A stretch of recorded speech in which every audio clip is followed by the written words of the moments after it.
separazione il giorno dopo lo schiaffo dell'affluenza negativa, i comitati del sì, unire le forze, dicono, con un movimento trasversale alle comunali 2020. Un risultato che va oltre le aspettative è invece il commento che arriva dai comitati per il no e attaccano sui costi dell'ennesima consultazione, soldi tolti alla città, accusano. Il presidente Zaia sul referendum, il risultato è una pietra tombale. Sulla battaglia al TAR dei comitati per il sì, noi abbiamo fatto tutto secondo le regole, ma in Italia un ricorso non si nega a nessuno. Record di ascolti per la diretta di Antenna 3 sul voto per il referendum, dall'attesa ai primi commenti a caldo con i nostri inviati e gli ospiti in studio. Prima giornata di operatività dei 7 sportelli che forniscono assistenza per la richiesta di contributo per i danni dell'acqua alta del 12 novembre. In poche ore raccolte 300 domande. Annunciati 30 licenziamenti alla casa di riposo Stella Maris degli Alberoni. Le sigle sindacali ribattono con una ferma opposizione e danno il via alle mobilitazioni. Dall'acqua alta eccezionale al disastro sfiorato della nave da crociera a San Basilio, quest'anno sono oltre 10.000 gli interventi dei vigili del fuoco veneziani, per il comandante provinciale servirebbero più uomini. Buonasera, ben ritrovati in diretta con l'edizione veneziana dei telegiornali di Antenna 3. Dunque ripartiamo dall'esito del referendum sulla separazione tra Venezia e Mestre. Il 66% ha detto sì dunque alla separazione, ma alle urne è andato poco meno del 22% degli elettori. Delusi ma decisi a continuare, i comitati per il sì intendono valorizzare il lavoro e la sinergia creata in questa campagna elettorale. Ha vinto la saggezza, pronti a risolvere i problemi di Venezia e di Mestre. Scelgono la via dell'ironia, la casa del sì di Piazza Ferretto, tappezzando la sede di un articolo che non è del giornale di oggi, ma del 26 giugno 1989, dopo il secondo referendum sulla divisione amministrativa tra Mestre e Venezia. I risultati del 2019 parlano di un'affluenza molto bassa, ma, dicono qui, in un contesto molto difficile. Sicuramente una campagna di astensionismo fatta dall'amministrazione comunale, il sindaco in primis, ma anche dagli assessori che hanno dato delle informazioni assolutamente non corrispondenti al vero e che noi abbiamo anche in realtà contestato con dati e con ragionamenti veritieri. Per contro noi abbiamo dato dei dati concreti, calcolati con i bilanci suddivisi, la tariffa rifiuti, ma non hanno avuto lo stesso risalto. Quello che bisogna dire però è che non li hanno mai contestati. Dal referendum resta tra l'altro un ricorso al Tribunale amministrativo regionale contro l'imposizione del quorum in un referendum consultivo, un'interrogazione al Ministero degli Interni sul comportamento del Comune di Venezia durante la campagna elettorale, una denuncia alla Procura della Repubblica nei confronti dell'assessore al bilancio con l'accusa di diffusione di notizie false, ma soprattutto rimane uno schieramento trasversale di 30.000 voti che potrebbe pesare non poco alle prossime elezioni comunali. Nell'area lagunare c'è stata una percentuale bulgara di sì. Uno dice che sono andati in pochi a votare, non ha importanza, si parla comunque di 14.000 voti, che sono tanti rispetto all'elettorato del centro storico, e teniamo presente che non considerano che non potevano andare a votare tutti quelli che hanno cittadinanza anche europea, non italiana, e stranamente non potevano andare a votare, quindi 12.000 persone su 53.000. Quindi su Venezia i giochi sono tutti aperti e quindi abbiamo un patrimonio enorme di voti che dobbiamo adesso in qualche maniera soddisfare nell'anelito ad avere un comune autonomo che si occupi esclusivamente dei problemi di una città complicatissima e speciale come Venezia. Un risultato dunque che va oltre le aspettative è invece il commento che arriva dall'altro fronte, l'associazione Una e Unica, il comitato per il no alla separazione tra Venezia e Mestre, mentre si pensa naturalmente anche ai costi sostenuti nel tempo per l'ennesimo referendum.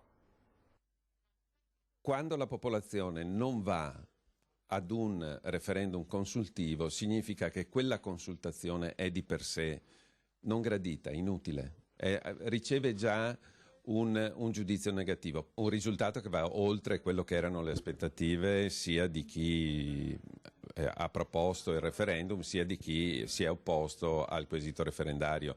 In questa dimensione sicuramente non era prevedibile. Un risultato, quello del referendum del 1° dicembre, che ha sorpreso anche i comitati del no sui numeri, soprattutto quelli dell'affluenza. Ma il giorno dopo è in particolare quello che deve far riflettere anche sui costi sostenuti nel tempo. I costi ci sono stati perché in 5 edizioni di questo referendum i cittadini della Regione Veneto hanno pagato quasi 5 milioni di euro. Secondo noi è superfluo dire che si potevano investire queste cifre in altro modo, molto più utile per la cittadinanza, questo è ovvio, ma anche è uno spreco di risorse intellettuali e di risorse operative che invece si sarebbero potute utilizzare per la ricerca di soluzioni ai problemi che comunque rimangono. E anche il presidente del Veneto, Luca Zaia, è intervenuto sull'esito del referendum per la divisione tra Mestre e Venezia e sull'incognita della validità o meno del quorum. Sentiamolo. Questo quorum che è considerato illegittimo?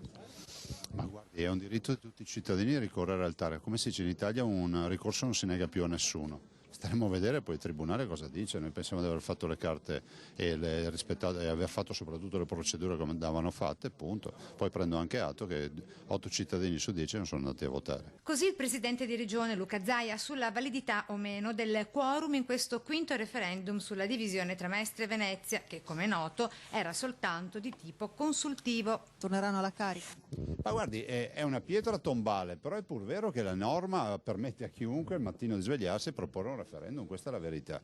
Dico che si dovrebbe ragionare sulla ciclicità, quindi garantire ovviamente democraticamente la consultazione referendaria in generale per il referendum, ma stabilendo che qualora un referendum andasse male ci sia un arco temporale nel quale non si ripresenta più e soprattutto, diciamolo, dopo 5 tentativi penso che sia anche assurdo pensare ancora di ripresentarlo ancora. Mi sembra chiaro che quando 2 persone solo su 10 decidono di andare a votare vuol dire che nessuno è interessato.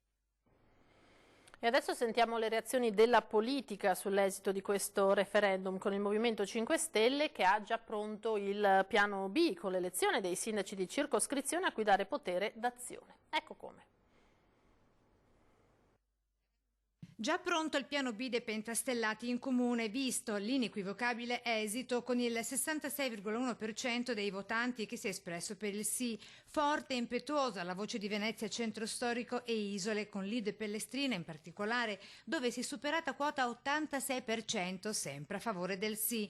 Con una modifica dello statuto comunale è possibile avere dei sindaci di circoscrizione al posto dei presidenti di municipalità, dice la consigliera Elena La Rocca. Sì, mini sindaco. Noi presenteremo una proposta, ovviamente, ma dopo aver concertato, secondo me, la proposta, perché io la preparo di base, però la vorrei concertare con i territori, quindi con le municipalità, con i cittadini, eccetera. Dopodiché si tratterebbe di modificare lo statuto. Un esito inaspettato questo del sì, che va certamente considerato per il deputato veneziano del PD Nicola Pellicani. Un malcontento, un malessere per la mancata risoluzione di tanti problemi che aspettano da anni, soprattutto in centro storico. Penso al tema del turismo, delle grandi navi, che una volta per tutte bisogna prendere delle decisioni, e semmai credo sia un segnale anche per la cattiva amministrazione di Brugnaro di questi 5 anni. Una sconfitta schiacciante, costata a Regione e Comune almeno 1.400.000 euro, lo dice il consigliere comunale del gruppo Progetto Civico Paolino Danna, che però aggiunge anche come il sì merita comunque la massima considerazione, la stessa per la quale, stando ai grillini, ora è giunto il momento di cambiare le cose. E questa può essere, diciamo, una risposta alla richiesta di maggiore vicinanza della politica al territorio, perché effettivamente darebbe effettivi poteri, le circoscrizioni hanno effettivi poteri. Ma non basta, quello del quorum, secondo i grillini, non è l'unico dubbio sulla correttezza formale di questo referendum. Perché per esempio nelle urne non c'era neanche scritto, non c'era la dicitura referendum, che a me risulta essere obbligatoria. E ha registrato anche un successo d'ascolti l'edizione straordinaria che Antena 3 ha dedicato ieri sera al referendum sulla separazione tra Mestre e Venezia, tema che la nostra emittente ha voluto seguire fino in fondo.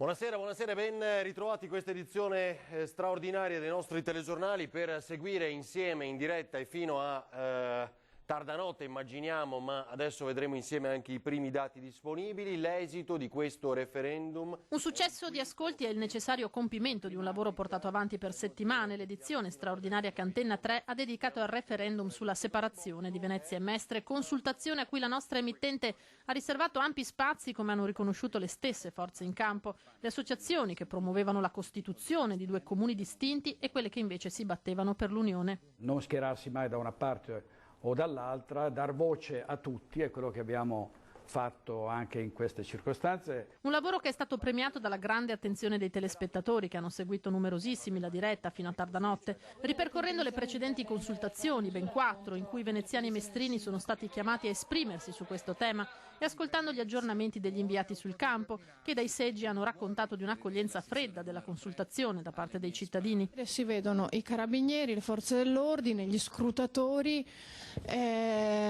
comunque rimanendo anche fermi ai seggi. Noi non abbiamo visto arrivare nessuno. E dunque non solo le vicende di Venezia durante il clamore nazionale e internazionale per l'eccezionale acqua alta, ma anche Venezia, le isole, la terraferma alle prese dopo quella dura prova con una nuova riflessione sul proprio futuro. Mettendosi nei panni del veneziano diventato mestrino, e a maggior ragione del mestrino sempre stato mestrino, ci si poteva chiedere perché un mestrino o un veneziano mestrino diventato mestrino dovrebbe rinunciare a Venezia? Perché perdere quel brand? I commenti in studio, le considerazioni finali degli sfidanti con nuovi spunti da cui ripartire.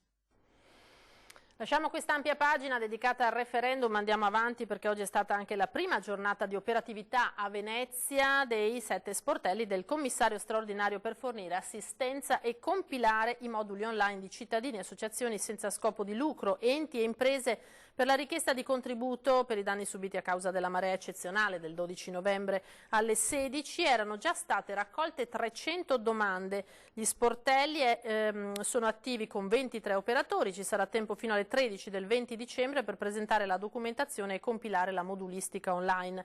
Gli sportelli saranno aperti dal lunedì al venerdì con orario 9:13 e 14:18 su appuntamento chiamando il numero 041041. La pratica allo sportello richiede circa mezz'ora.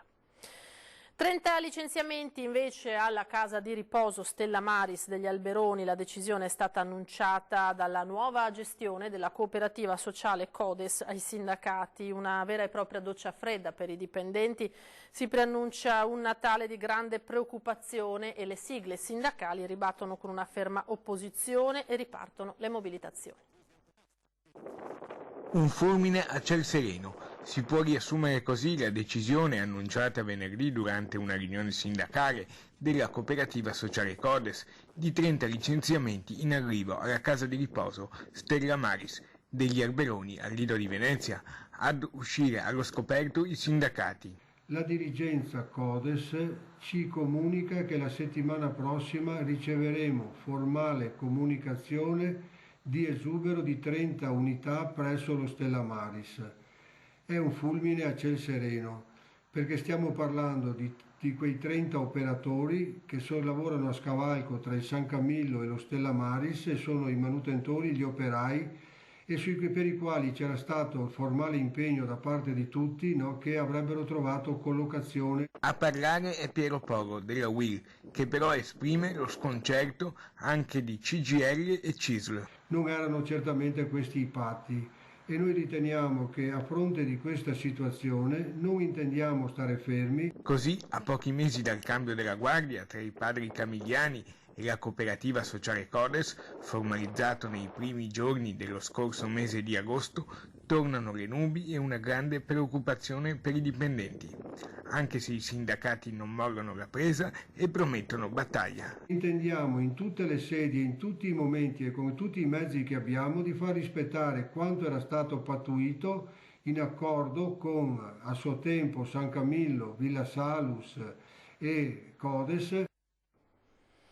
Ora ci fermiamo per qualche istante, ripartiremo tra poco dalla cronaca.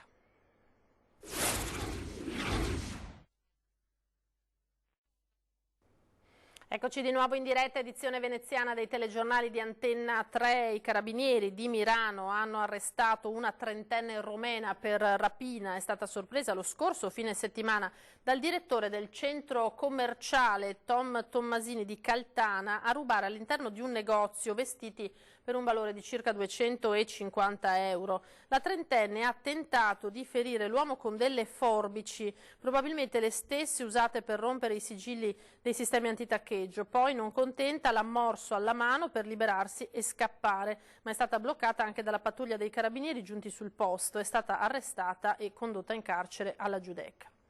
Continuiamo a parlare di sicurezza perché sono oltre 10.000 gli interventi dei vigili del fuoco del comando provinciale veneziano quest'anno. Per il comandante provinciale Giovanni Di Iorio a Venezia servirebbero più uomini, è il comando dove ci sono i vigili del fuoco più bravi d'Italia, dice.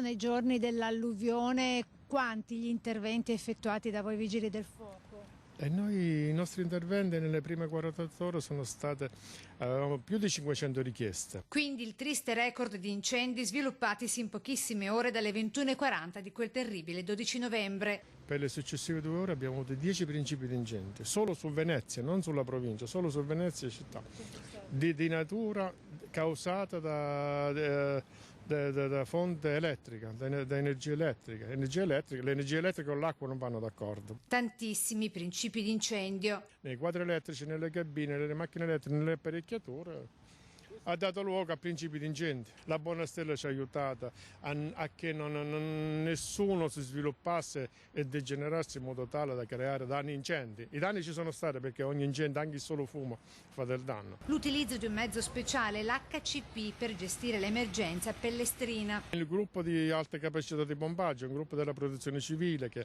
è qui nel Veneto. Rispetto alla media nazionale che vede un pompiere ogni 2000 residenti, a Venezia, per la sua peculiarità, i pompieri sono 100, vale a dire uno ogni 600 abitanti circa, ma per il comandante ne servirebbero molti di più. Il personale che lavora sull'acqua, lavora a Venezia, è personale altamente specializzato, personale che non può contare sui mezzi di cui si può disporre sulla terraferma. Mi riferisco alle autogru, autoscale, piattaforme aeree. Il personale che lavora su Venezia ha bisogno di altre, deve essere preparato, deve essere super pompiere, lo chiamo io. E quindi 100 interventi con la tromba d'aria e nubifragi di fine maggio, le navi da crociera con la catastrofe schivata a giugno scorso, soltanto alcuni degli oltre 10.000 complessivi interventi svolti in questo 2019 dei Vigili del Fuoco del Comando Provinciale Veneziano. Venezia è speciale, ha detto. Ma certo che è speciale, è unica per la sua tipicità, è unica per il suo territorio, per il modo di operare, è unica anche per le persone che ci sono. Io ho trovato i migliori pompieri d'Italia. I carabinieri di Mira hanno arrestato un pregiudicato veneziano di 55 anni in esecuzione dell'ordine di carcerazione emesso dal Tribunale di Chieti per truffe commesse nel 2015. Portato nel carcere di Santa Maria Maggiore, dovrà scontare una pena di 2 anni e pagare una multa di 900 euro per le truffe commesse dal 2015. Lasciamo la cronaca, passiamo allo sport. Il basket, un'altra trasferta amara per l'Umana Reyer che domenica è stata abbattuta da Pistoia. Sesta trasferta amara per gli Oro Granata che sembrano non riuscire a ingranare sui terreni avversari. La squadra ha sfiorato ancora una volta il colpaccio a Pistoia, ma alla fine ha dovuto cedere portando a casa un 89-87 con un mea culpa di coach De Raffaele. Credo che in queste situazioni qua, quando la squadra non percepisce l'importanza della partita e la difficoltà di giocare fuori casa ancora a 90 punti, la responsabilità sia dell'allenatore, quindi credo che la responsabilità di questa sconfitta sia assolutamente da addebitare al sottoscritto, perché avevo avvisato i giocatori che questa comunque è una squadra che dopo la brutta prestazione di Brindisi non avrebbe certo mollato, che avrebbe giocato una partita d'orgoglio e soprattutto una partita che poi avrebbe messo in campo anche il pubblico. Così è stato. Quindi credo che la responsabilità di questa sconfitta sia mia, una sconfitta importante, pesante, senza nulla togliere al valore di Pistoia, ma per noi una sconfitta pesante. Non voglio neanche parlare dell'ultima azione, poteva entrare, poteva uscire, perché sarebbe limitativo per chi ha vinto. Non voglio parlare nemmeno degli arbitri perché sarebbe dargli troppa considerazione e credo che abbiano avuto una bruttissima giornata stasera, come il sottoscritto e come la mia squadra. I ragazzi di coach De Raffaele hanno tenuto banco, ma non riuscendo a portare a casa la vittoria. Dobbiamo rimboccarci le maniche, guardarci bene negli occhi perché così non va bene, e per gli obiettivi che dobbiamo avere, oppure gli obiettivi che dobbiamo cambiare alla luce dei risultati che otteniamo. Perché comunque è una squadra che non si può permettere di giocare a 90 punti. Luigi Susin di Fratelli d'Italia e Silvano Piazza del Partito Democratico ospiti questa sera a 20:10, tanti i temi locali e nazionali di cui la politica si deve occupare in queste ore e la politica sarà naturalmente protagonista della prima serata di Antenna 3 dalle 21:15. Torna infatti l'attualità di Ring, in studio Gianluca Forcolin della Lega, Alessandro Luigi Bisato del Partito Democratico, Sergio Berlato di Fratelli d'Italia ed Erika Baldin del Movimento 5 Stelle. Ring dunque dalle 21:15 su Antenna 3. È tutto per questa edizione veneziana dei nostri telegiornali, grazie per essere stati con noi, vi lascio alle previsioni del tempo per domani, arrivederci.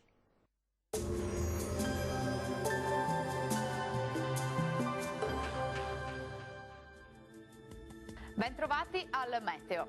Tempo stabile ma correnti più fredde in arrivo dalla Russia faranno calare notevolmente le temperature.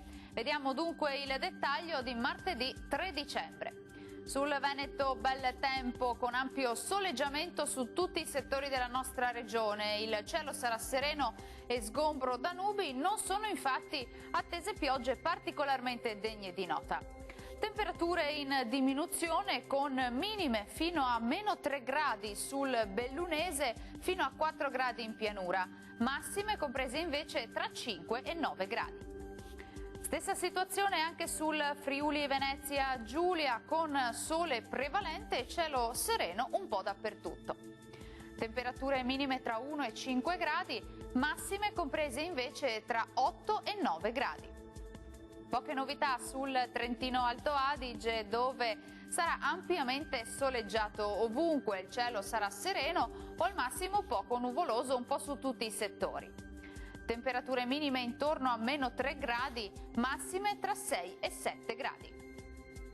Dal meteo per ora è tutto, arrivederci al prossimo aggiornamento.